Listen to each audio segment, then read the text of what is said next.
Assalamualaikum warahmatullahi wabarakatuh. Salam sejahtera untuk kita semuanya. Salam Pancasila. Baik Bapak Ibu guru semuanya, tidak terasa tahun ajaran baru akan datang. Sudah otomatis Bapak Ibu guru akan mempersiapkan rancangan pembelajarannya di tahun ajaran baru. Oleh karena itu, pada kesempatan kali ini, saya akan coba memberikan dan menginformasikan terkait tentang pembuatan RPP. RPP yang terbaru, RPP 1 lembar. Nah, bagi Bapak Ibu guru yang sudah paham dan sudah menyaksikan tayangan video ini, silahkan dikoreksi apabila ada kesalahan. Dan semoga video ini bermanfaat bagi teman-teman pengajar, bagi Bapak Ibu guru yang sedang membutuhkan referensi terkait pembuatan RPP 1 lembar atau RPP Merdeka Belajar. Baik, saya akan mulai menjelaskan, tapi ini mohon maaf, saya menggunakan pakaian yang agak sedikit santai karena baru selesai melaksanakan sholat Isya. Ya, saya akan mulai share screen. Ini terkait tentang RPP yang akan kita bahas pada hari ini, yaitu RPP dari dan untuk kita. Jadi kalau Bapak Ibu punya masukan atau kritik atau saran, silahkan tulis di komen. Jangan lupa like and subscribe.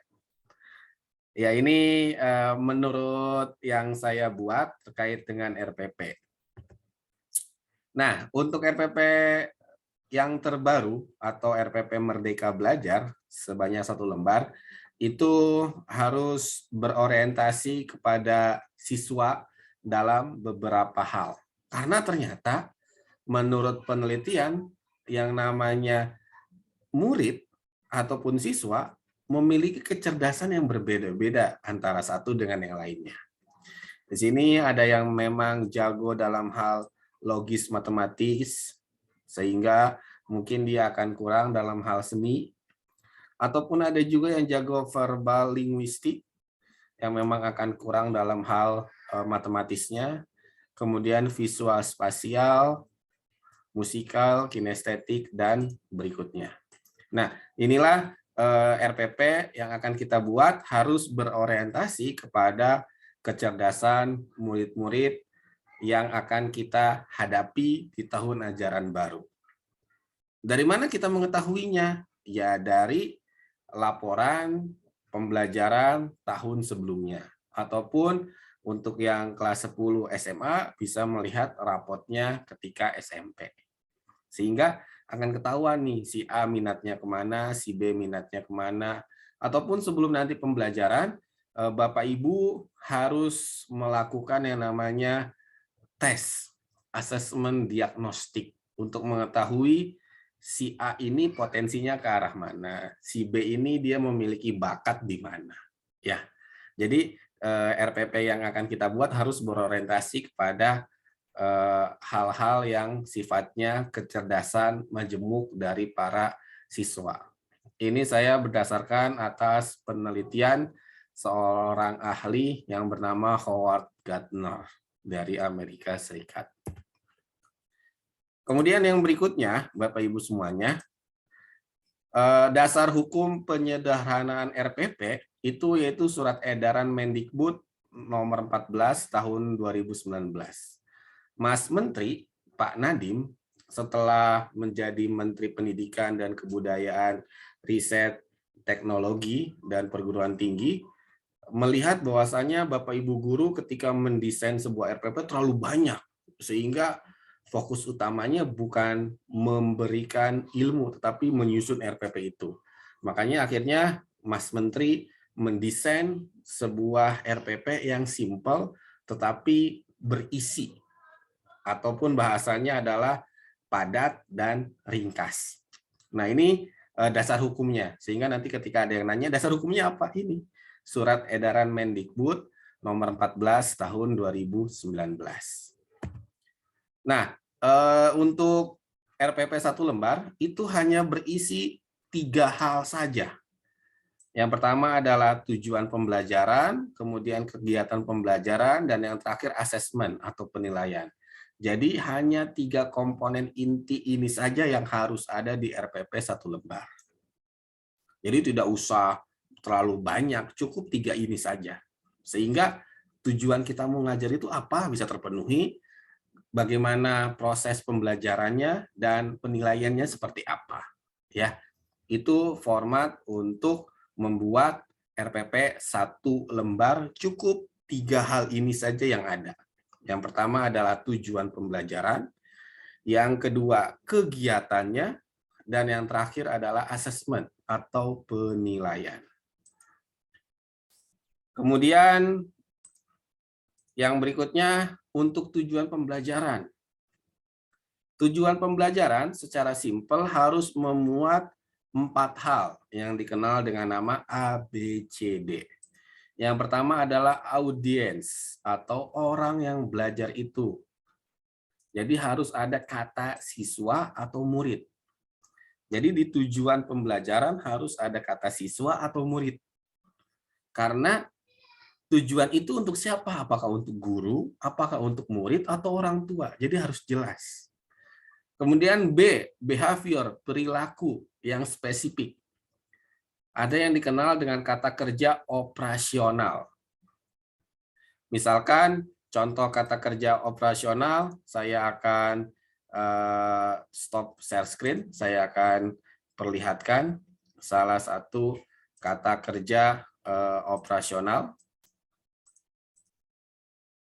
Ini adalah kata kerja operasional.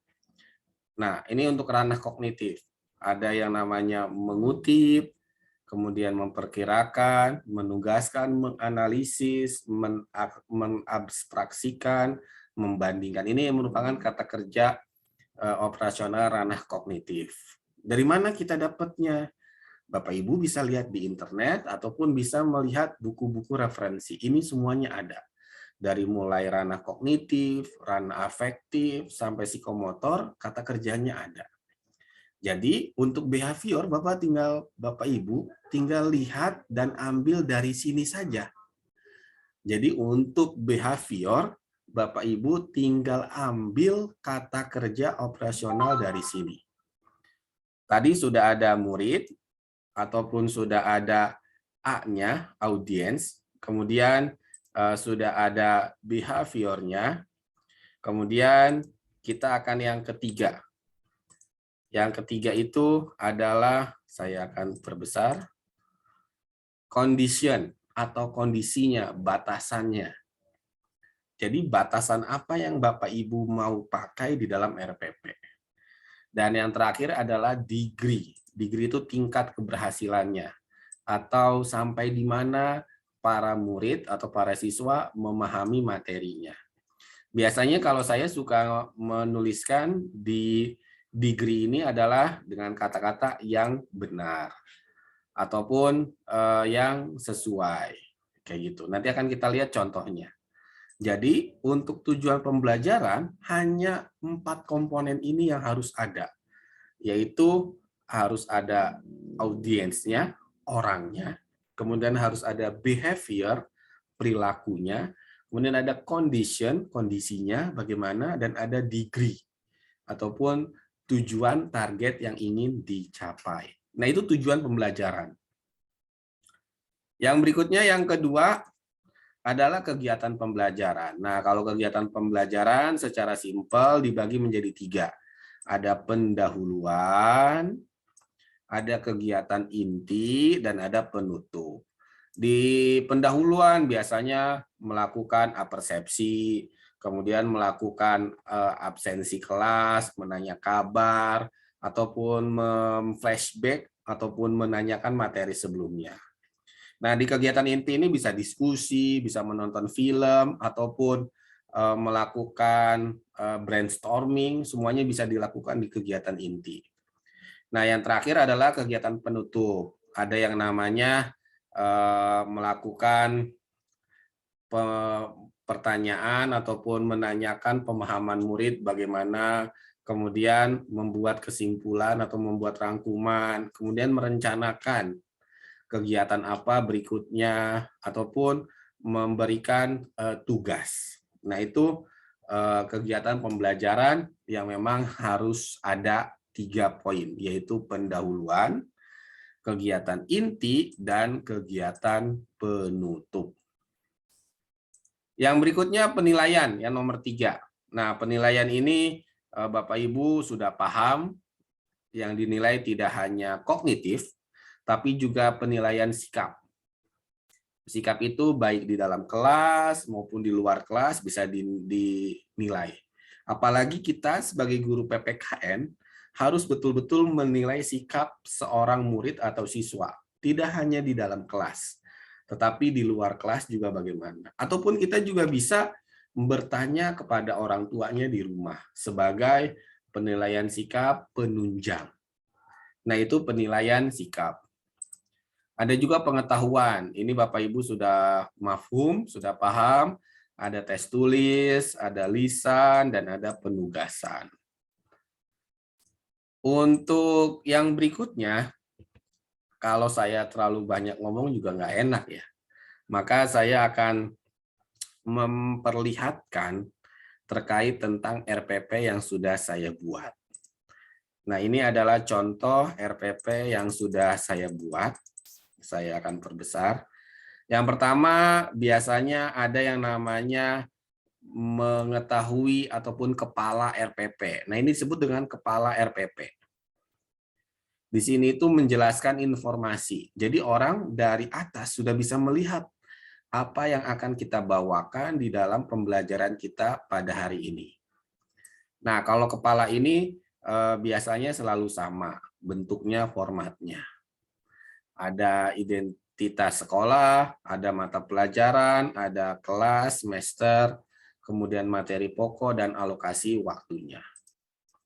Kemudian di bawah yang tadi kita lihat adalah tujuan. Nah, di sini tujuannya tidak banyak, tetapi saya menulisnya komplit ada A, B, C, D-nya. Bagaimana seorang murid atau siswa bisa menggunakan dan bisa memberikan sebuah kegiatan yang betul-betul bermanfaat di dalam pembelajaran. Kemudian ini langkah-langkahnya, ada pendahuluan, seperti melakukan salam pembuka, kemudian menanyakan atau apersepsi, kemudian menjelaskan. Kemudian ada kegiatan inti, menjelaskan di PowerPoint, kemudian mengidentifikasi pertanyaan, kemudian membagi kelompok, kemudian melakukan diskusi, dan tanya jawab.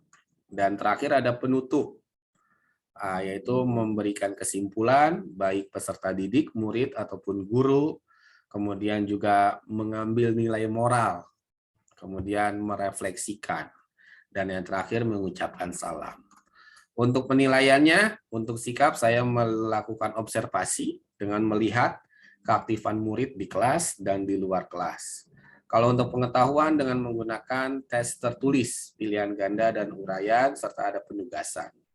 Untuk keterampilan, presentasi. Simple, bentuknya seperti ini. Sudah selesai. Di bawah tinggal Jakarta, nama kepala sekolah, dan nama gurunya. Sudah. Itu contoh nyata dari RPP 1 lembar atau RPP Merdeka Belajar.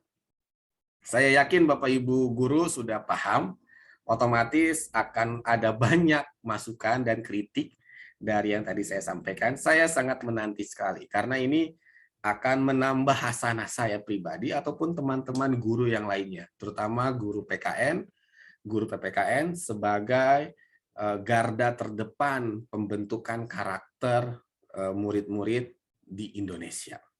Oleh karena itu, dari saya cukup sekian. Terima kasih, dan jangan lupa like, komen, serta subscribe, karena itu gratis dan terus memotivasi saya untuk senantiasa melakukan perbaikan, melakukan inovasi di dalam dunia digital ini melalui tayangan YouTube. Semoga bermanfaat. Akhirul kalam, wabillahi taufiq wal hidayah. Wassalamualaikum warahmatullahi wabarakatuh. Salam Pancasila.